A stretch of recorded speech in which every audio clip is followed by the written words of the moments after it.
students, and the community. News about you and for you. I'm Mallory Beck. In this week's episode, Gabby Pieklo tells us about the contest for the Myersville Trolley song. Ethan Mullican reads into the Media Center Semester 1 Book Box project. And Lydia Vandre takes on a yoga challenge with her younger sister. This week's show is brought to you by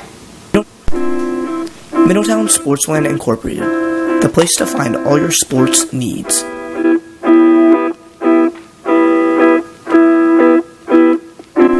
Located on 108 West Main Street in downtown Middletown.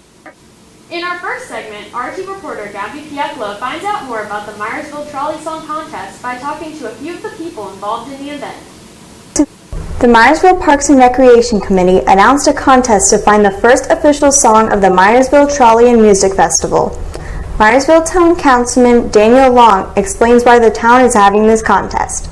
It was a way to honor a festival, the Harvest Fest or Trolley Fest. It's changed its names over the years, and to kind of a way to get community engaged with it, even during a time where we couldn't have the actual Harvest Fest. So Afim Shapiro had the idea, I guess back in the fall, to create the contest and put it out for the citizens to do.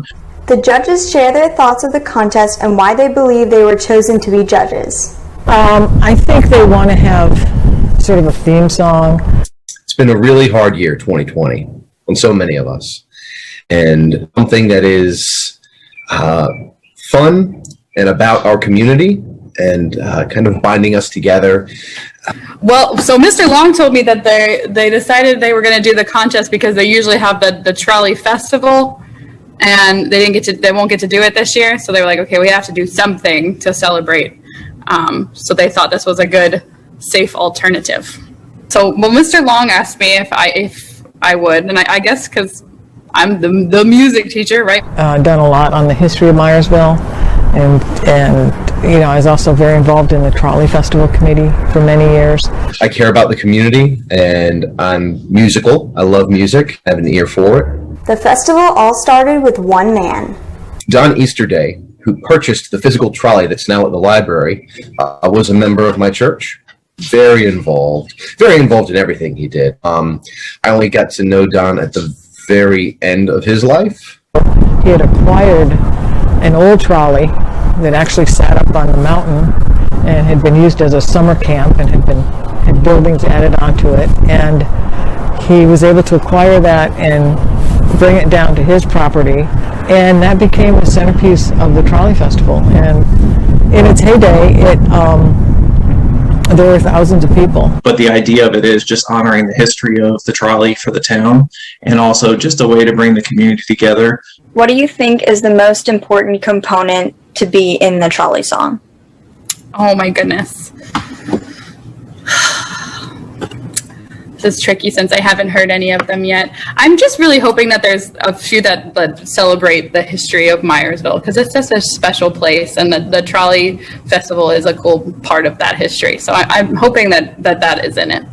Regardless of however it's sung or even how well it's performed, that it's written from a deep place of love for this community. In my mind, I expected a little bit of the history, a little bit of Myersville in general, what the town still has to offer, and I wanted it to be a song kind of reflective of the community, where it would be catchy. The entries are in, and boy did they bring it.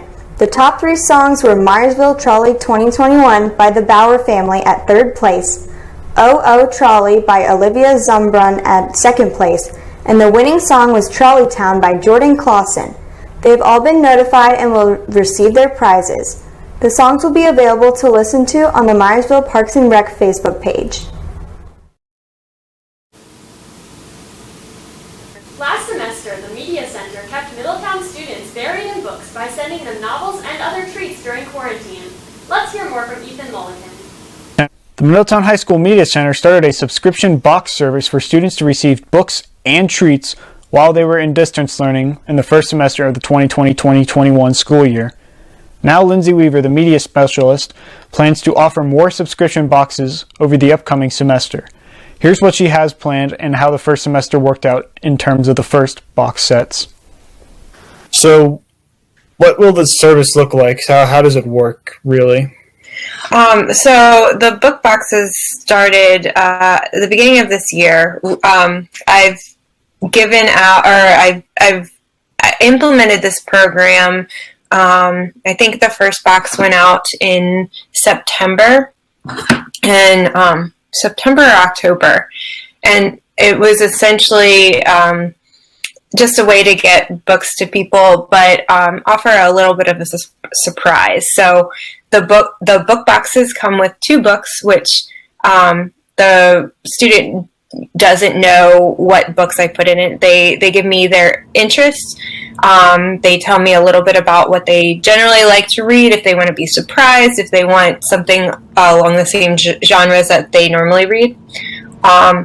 And then I select books to put in the box. So there is that surprise factor.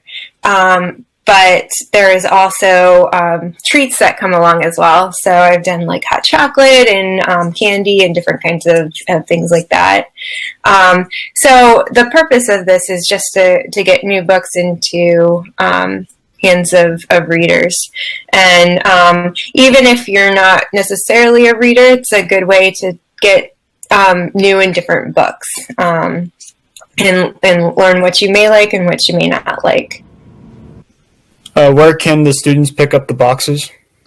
So once you submit your Google form, I put together the book box, and on a specific date, I will send a Schoology message out to everyone who participated, letting them know that their book boxes are ready for pickup, and all they have to do is come to the front door of the school, ring the doorbell, and walk straight. There's a table before you go into the main office, and that's where I normally set the books out.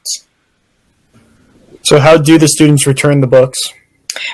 Same way. They can actually just bring them back to the same table and put them on the table. There was one situation where I had someone pick up their book box and return it rather quickly because they're a quick reader, and I didn't realize it. So I kept emailing her and saying, your book box is still here, not realizing she had already read the books, returned them, and left me a note in the box, so I never saw it. But yes, the same way that you would pick them up, you just drop them off, and I will pick them up, or the front office will collect them and set them in quarantine for like 6 days, and then redistribute or put away the books once they've had that time to sit for a period. So where did you come up with this idea for the subscription service?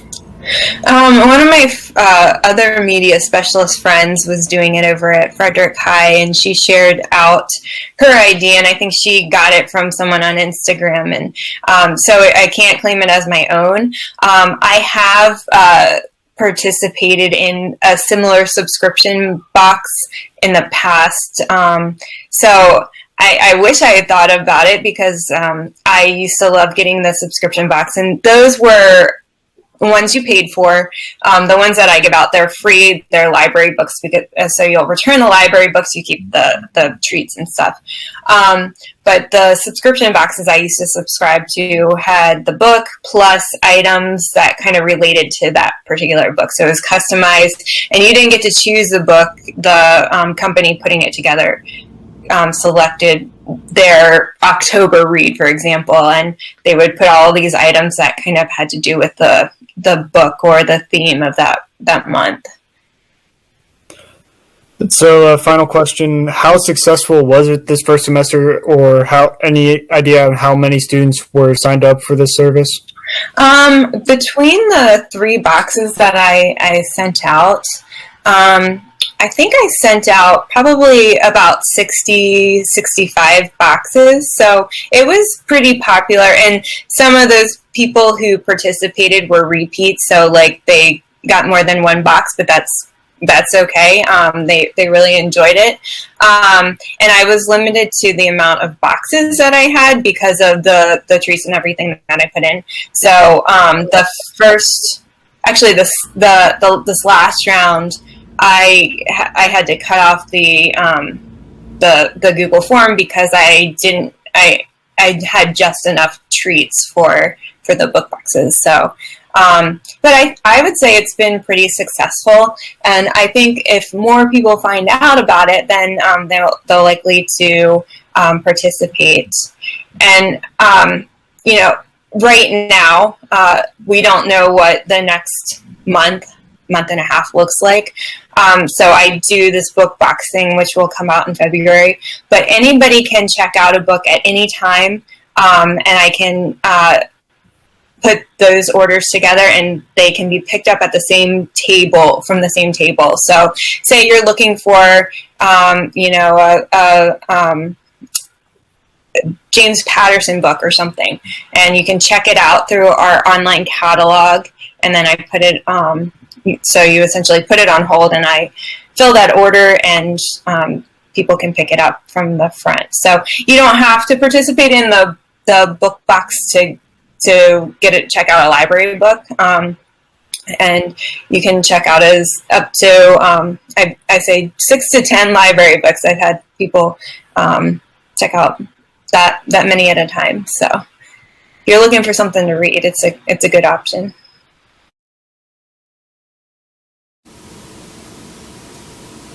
Finally, Lydia Vandre and her sister Bethany roll out their mats for a fun partner yoga challenge. Hi, I'm Lydia. I'm Bethany. And today we're going to be trying out some partner yoga poses. Here is the first one that we're doing. And here we go. Alright, let's see. This one's pretty easy. This one's pretty easy, I think. Wow. Okay, here we go.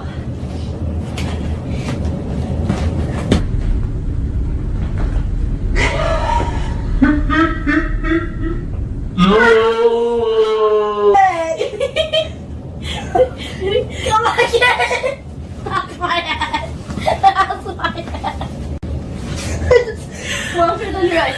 But we did it! We did it! Woo! Okay. Took us a lot of tries, but we did it. Alright, now we're going on to number 2. And here is what it looks like. Okay, here we go. Ready to go. I think these mats shifted a little bit. Oh. Okay, yeah. Ready?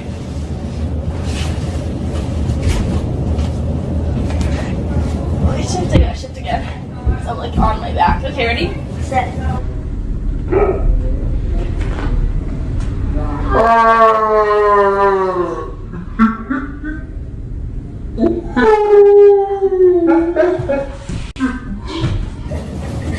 It's a good thing I'm good at falling. Yeah, seriously. Okay. Yeah, guys, that one was easier. I think that was easier than the first one. I feel like the first one should have been easier, but it was not. We can't Someone can't stop. It's so perfect. Okay. Okay, next one. Okay, next one's gonna be this one. Alright. Oh no. Okay, this is hurting me.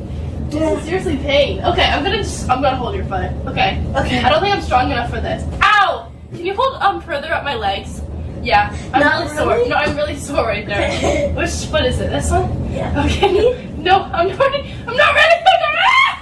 No, Okay, wait, ready? Ready? Ready? 3, 2, 1, go!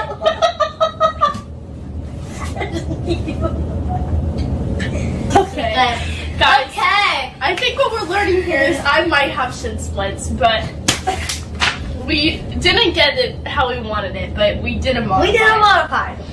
Now we're gonna try the hardest one that It's probably gonna kill us. that is probably going to kill me. It's probably you're gonna roll and just roll right Roll onto to the me. couch or the wall. Okay. Oh, just roll into your feet. That'd be fine. Alright. Okay. Here's the one we're doing. Okay. Here we go.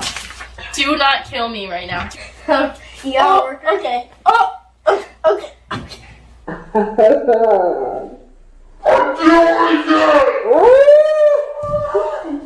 did it! Oh my gosh, guys! That was the easiest one! We did it, guys! Oh my gosh, that was awesome! Overall, I feel like we did pretty good. and no one was really harmed in the process of making this video. So, Except for Lydia and her back. except for my back and my legs, but we're good now. I'm walking, so we're good, everyone. So, thanks for watching! That's it for this episode of RT Magazine, part of the Roundtable's multimedia experience. Thanks for watching! You can find all our episodes on mhsroundtable.com, or you can download our app, Student News Source, for access to our articles, videos, and podcasts. Have a great week!